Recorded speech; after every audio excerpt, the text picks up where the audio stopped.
Where do you get your best ideas? Do you talk to your friends? Do you read a book? Do you think deeply? One of the best ways of getting ideas is to look to see what other ideas people have. This is something we're going to talk about in this unit because we're talking about the Renaissance. And the Renaissance was a rebirth. It is a rebirth of ideas. Now, these ideas weren't brand new. They had new twists on them, but they were ideas that were brought from the past, from the ancient Greek, from the ancient Roman, what we call the classical period, the classical civilizations that people would study. They would get ideas from, and then they would spring off of those with new ideas of their own. The word Renaissance means rebirth. Today, we're going to blast through a tour of the Renaissance. And in order to understand the Renaissance, we have to understand what came before. What came before gives us a better perspective on why what came next was so important. What came before was the Middle Ages. Remember how Europe had feudalism? Remember how if you had power, you probably got it from your family and this was something that you had inherited.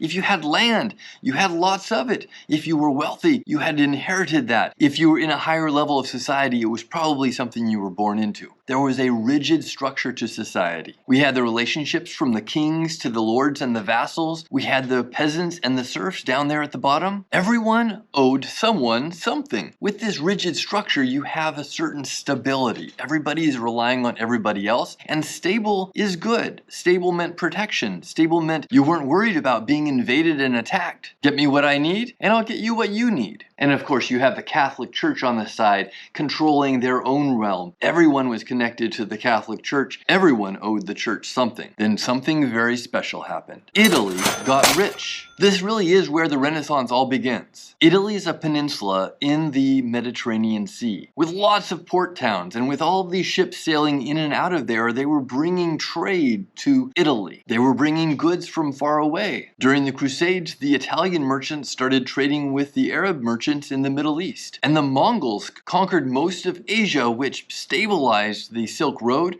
which made it safe to travel there again, and Italian merchants took advantage of that opportunity to bring in new items from the East. Italy got rich from trade. Who got rich? Who got rich?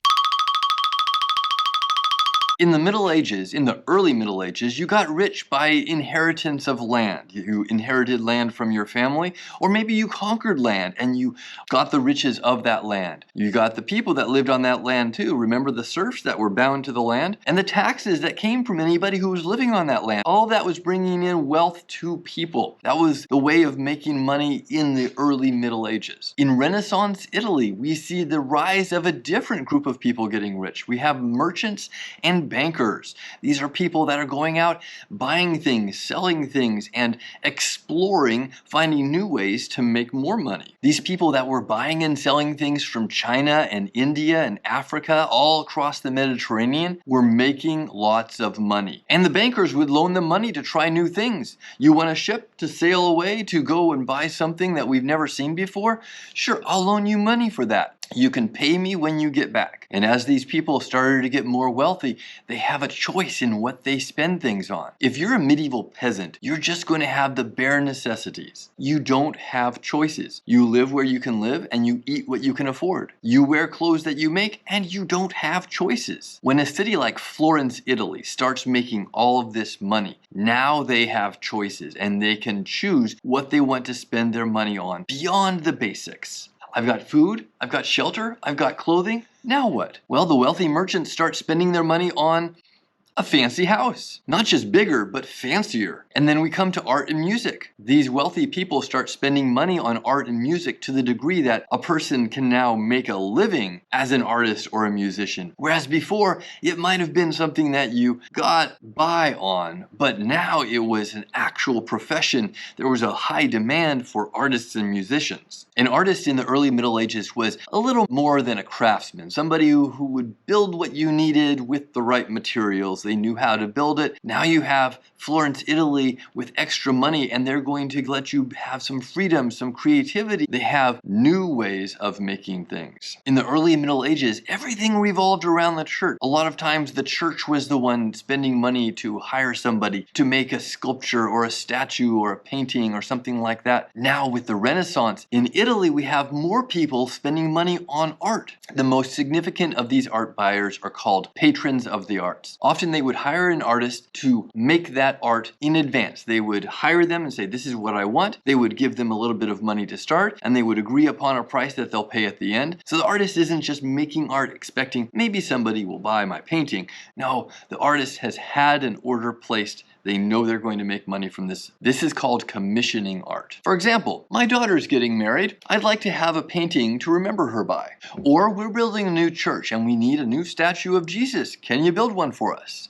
Great. Have it ready by next December. Our tour guide through Florence, Italy is going to be Leonardo Da Vinci. You might know him as a painter. You might know him as a sculptor. You might know him as an inventor. He's kind of all of these things. He was amazing. Leonardo, as a young man, was just an apprentice working in a workshop with another artist who was teaching him the ways so that eventually he could be an artist and earn money on his own. He was learning sculpture and painting and studying the ways that other people were creating art at the time. But he didn't want to just learn from his master. He also wanted to learn from the ancient wisdom. He read old texts that had been translated into the Latin that he spoke. In the early Middle Ages, Latin was the language of the educated, a language of the Roman Empire that was printed in books, and people that wanted to write things that the educated would read would write them in Latin. They would study them in Latin. Church sermons would be printed in Latin, delivered in Latin, and most people didn't know how to read or speak Latin. In fact, literacy during the Middle Ages was something that was not very common. Being able to read and write, most people couldn't do it. Latin was the standard for anything important enough to be written down. If you were studying religion, philosophy, math, science, those would all be written down in Latin. And you only learned to read or write Latin if you were wealthy or if you were part of the church's upper hierarchy.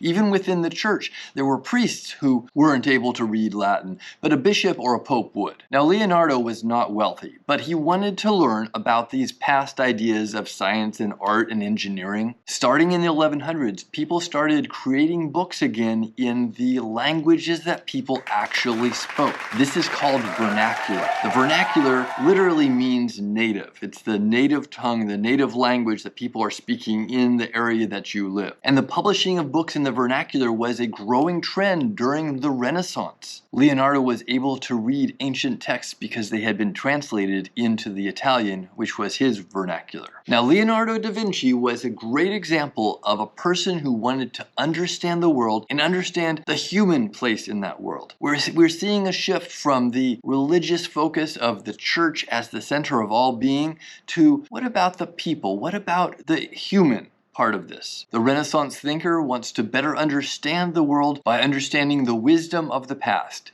This is called humanism. Humanism was a philosophy that rose up with a focus on the human, understanding humans' place in society. What is it that makes us who we are? Humanists were thinkers that really pushed for a discovery, a rediscovery of the ancient wisdom, going back to the ancient Greek and Arabic and Roman civilizations, trying to find out what did they know that we have forgotten. They went looking for ancient examples of Greek, Roman, Byzantine, Arabic wisdom, something that was in a book that maybe we can translate this so we can actually study it. And as they studied it, they added their own interpretations, their own element of reason to it. How do we think this works? Or do we agree with that? Or do we have a different way of interpreting it? And they didn't just go after the writing. They went after the art and the sculpture and the architecture. Imagine being in Florence, Italy, among the ruins of the ancient Roman Empire. You see all of these ruins around you and you're thinking, what were they thinking when they made this? Why don't we make these kinds of things today? They called that classic. Ancient Romans and Greeks were classic. Classical sculpture, classical art, classical thinking. This is all what they called the Greeks and the Romans when you were in Renaissance Italy. That's classic. It was really a glorification of the past. It was an ideal and it was fashionable. Leonardo took these ideas and he learned from them. He really tried to build on a foundation of the past. If this sounds romantic, it really is. In a lot of ways, the wisdom of the past had never really been forgotten. It was just harder to get to. Arab scholars were still studying these texts that had been translated from the Greek. The societal conditions of the Middle Ages had made it harder to get new ideas around. Remember that rigid social structure of feudalism. New ideas, new things are only going to travel to a few people within your social structure. Few had the luxury to explore them, and even fewer had the resources to make them into anything greater. Art was changing. Now, art was based on traditions. Art was a tool of the church to tell the religious stories that they wanted good Christians to understand. It was storytelling for people who couldn't read. The Bible wasn't published in the vernacular, and even if they did read it in the vernacular, most people didn't have books. You would explore the illustrations and make sense of them as pieces of a story, and maybe talk with someone else who had heard the story who could help you put it all together. In the early Middle Ages, this art was all church related. But as more people were buying art, they could commission works for a broader range of purposes. We see a beginning of art to develop characters and show emotions. Trade breaks isolation. Coming back to our Italian peninsula with all of its merchants, we can see that this was a big change. The early Middle Ages had isolated feudal structures. People kept close to home and dependent on their local ruler and their local resources. As trade increased, there was a growing availability of resources from China or India. There was also a new availability of knowledge and ideas. Some of these ideas were brand new, and some of these were ones that had just been forgotten. The ancient knowledge of the Romans and the Greeks was being translated into new languages, and libraries were starting to grow. Libraries were often the realm of churches, but universities were popping up, and they were having more and more public libraries. This was leading to a new global exchange of ideas. The new ideas of the Renaissance changed society by changing the way ideas were spread and the perspectives they represented. Reading and writing became accessible to more people with improvements in manufacturing paper, the printing press, printing things in the vernacular instead of strictly the Latin language. Arts became more interested in portraying accurate perspective, light, color, emotions. The emphasis on literature was going back to the early Greek and Roman models and viewing them with new thought and reason. The focus shifted from the church more to the essence of what it means to be human.